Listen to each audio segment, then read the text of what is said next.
नमः शिवाय। सभी भक्तजनों को मेरा नमस्कार। भगवान शिव आप सभी भक्तजनों पर अपनी कृपा बनाए रखें। आज मैं आप लोगों को शिव पुराण कथा के प्रथम खंड विदेश्वर संहिता की प्रथम अध्याय पाप नाशक साधनों के विषय में प्रश्न सुनाऊंगी। ओम नमः शिवाय।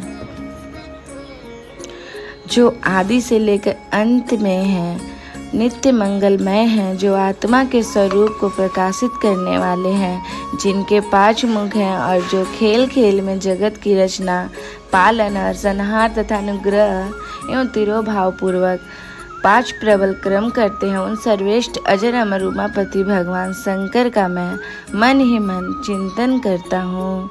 व्यास जी कहते हैं, धर्म का महान क्षेत्र जहाँ गंगा यमुना का संगम है, उस पुण्यमय प्रयाग जो ब्रह्मलोक का मार्ग है, वहाँ एक बार महातेजस्वी महाभोग महात्मा मुनियों ने विशाल यज्ञ का आयोजन किया। उस ज्ञान यज्ञ का समाचार सुनकर पौराणिक शिरोमणि व्यास जी के शिष्य सूत जी वहाँ मुनियों के दर्शन के लिए आए। सूत जी का सभी मुनियों ने विधिवत स्वागत और सत्कार किया तथा उनकी स्तुति करते हुए हाथ जोड़कर उनसे कहा, हे सर्वज्ञ विद्वान रोमहर्षण जी, आप बड़े भाग्यशाली हैं। आपने स्वयं व्यास जी के मुख से पुराण विद्या प्राप्त की है। आप आश्चर्य स्वरूप कथाओं का भंडार हैं। आप भूत भविष्य और वर्तमान के ज्ञाता हैं। हमारा सौभाग्य है कि आपके दर्शन हुए। आपका यहाँ आना निरर्थक नहीं हो सकता। आप कल्याणकारी हैं। उत्तम बुद्धि वाले सुत जी, यदि आपका अनुग्रह हो तो गोपनीय होने पर भी आप शुभ शुभ तत्व का वर्णन करें, जिससे हमारी तृप्ति नहीं होती और उसे सुनने की हमारी इच्छा ऐसी ही रहती है। कृपया कर उस विषय का वर्णन करें। घोर कलयुग आने पर मनुष्य पुण्य कर्म से दूर होकर दुराचार में फंस जाएंगे, दूसरों की बुराई करेंगे, पराई स्त्रियों के प्रति आसक्त होंगे, हिंसा करेंगे, मूर्ख नास्तिक और पशुपत बुद्धि हो जाएंगे। सूत जी, कलयुग में वेद प्रतिपादित वर्ण आश्रय व्यवस्था नष्ट हो जाएगी।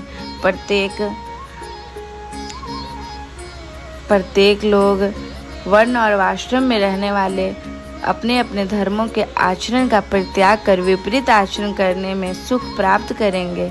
इस सामाजिक वर्ण संकरता से लोगों का पतन होगा, परिवार टूट जाएंगे, समाज बिखर जाएगा।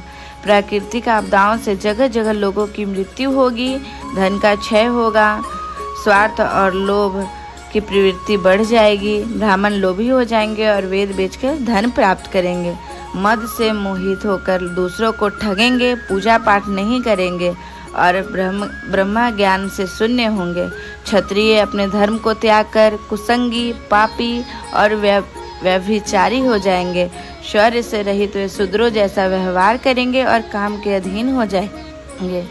वैश्य धर्म से विमुख हो संस्कार भ्रष्ट होकर कुमार्गी, धनुपार्जन परायण होकर नापतोल में ध्यान लगाएंगे। शूद्र अपना धर्म कर्म छोड़कर अच्छी वेशभूषा से सुशोभित हो व्यर्थ घूमेंगे। वे कुटिल और ईर्ष्यालु होकर अपने धर्म के प्रतिकूल हो जाएंगे। कुर्मों और वाद विवाद करने वाले होंगे। वे स्वयं को कुलीन मानकर सभी धर्मों और वर्णों में विवाह करेंगे। स्त्रियां सदाचार से विमुख हो जाएंगी। वे अपने पति का अपमान करेंगी और सास ससुर से लड़ाई करेंगी, मलिन भोजन करेंगी, उनका शील स्वभाव बहुत बुरा होगा। सूत जी, इस तरह जिनकी बुद्धि नष्ट हो गई है और जिन्होंने अपने धर्म का त्याग कर दिया है, ऐसे लोग लोक परलोक में उत्तम गति कैसे प्राप्त करेंगे? इस चिंता से हम सभी व्याकुल हैं। ऐसे लोग लोक परलोक में उत्तम गति कैसे प्राप्त करेंगे? परोपकार के समान कोई धर्म नहीं है। इस धर्म का पालन करने वाला दूसरों को सुखी करता हुआ स्वयं भी प्रसन्नता अनुभव करेगा। यह भावना यदि निष्काम हो तो कर्ता की हृदय शुद्ध करते हुए उसे परम गति प्रदान करती है। हे महामुने, आप समस्त सिद्धांतों के ज्ञाता हैं। कृपया कर कोई ऐसा उपाय बताइए जिससे इन सब के पापों का तत्काल नाश हो जाए। व्यास जी कहते हैं, उन श्रेष्ठ मुनियों की यह बात सुनकर सूत जी मन ही मन परम श्रेष्ठ भगवान शंकर का स्मरण करके उनसे इस प्रकार बोले, अब आगे की कथा मैं आपको दूसरे अध्याय में सुनाऊंगी। ओम नमः शिवाय।